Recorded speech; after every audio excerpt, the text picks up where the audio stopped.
back.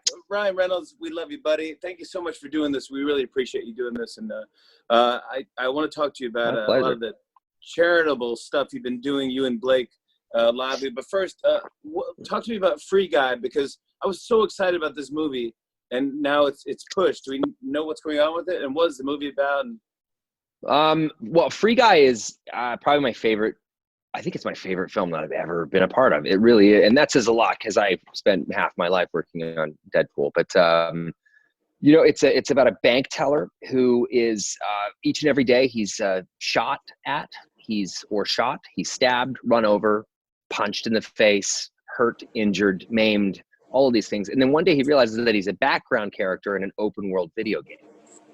So he decides to I'm going to take the power back and I'm going to change this world. And that's where it goes from there. Taika Waititi's in it, Jodie Comer, Joe Keery, Utkarsh Ambudkar, like the best cast in the world. Like they're just every single one of them are amazing. So it's almost like you're an extra, Laurel. I love yeah.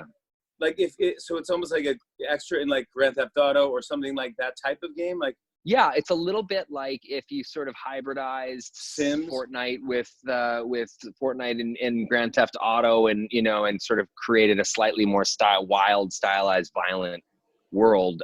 This is this guy who's just not a violent guy who's just trying to sort of navigate his way through it. It's so funny, and it's just like a total fastball of joy, which I think we need right now.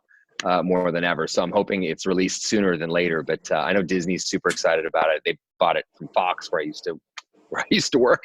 And here we go. Yeah. That's called Free Guy. Is Deadpool also Fox? Deadpool, what was Fox, and then now it is in the hands of Marvel over there at Disney. Yeah.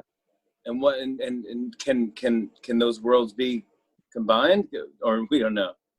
I see infinite possibility in either version. If Deadpool were to be in the Marvel comic universe, or the Marvel Cinematic Universe rather, I think it would be explosive and amazing, and what a sandbox to play in.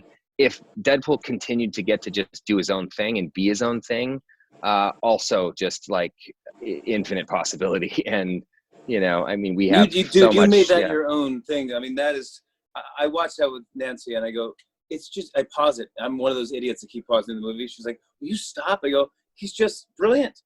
That is his line. Man. That's so him. He totally just did that. I'm telling you, we can call him up right now and ask him. He did that. I could tell all these movies, but that's so you that I love it. Think that I do. I write it with two other guys, Rhett Reese and Paul Wernick, who are geniuses and amazing in so many ways, and we just have so much fun. We actually write it all right in here in this room where I'm sitting, and we just have the best time doing it together. So we hope that there's a lot more story to tell. So we hope we get to do that sooner than later. There's a couple jokes that you told me about. I won't say now because I don't want to ruin it if it's in the third one, but it didn't make it to the second one, but it was really really funny thing that was going on. I was like, they'll never let you do that. Yeah, you could fill a gymnasium with some of the jokes that got cut out of Deadpool 1 and 2 that would get us all arrested or turned into some sort of Disney liquid. Before we talk about what charity you're going to highlight tonight, I wanted to just thank you and Blake Lively for what you've done. You've been so generous. I can't even, let me just say some things. You guys donated $1 million to split between Feeding America and Food Banks Canada. That was the first thing I saw, and I was like, oh my goodness, that was just beyond. Then you donated $400,000 to split between 4 New York City hospitals. You've donated 30% of your aviation gin's profits to bartender relief funds in the U.S., Canada, and you just added UK to that. Yeah. That's just cool that you did that.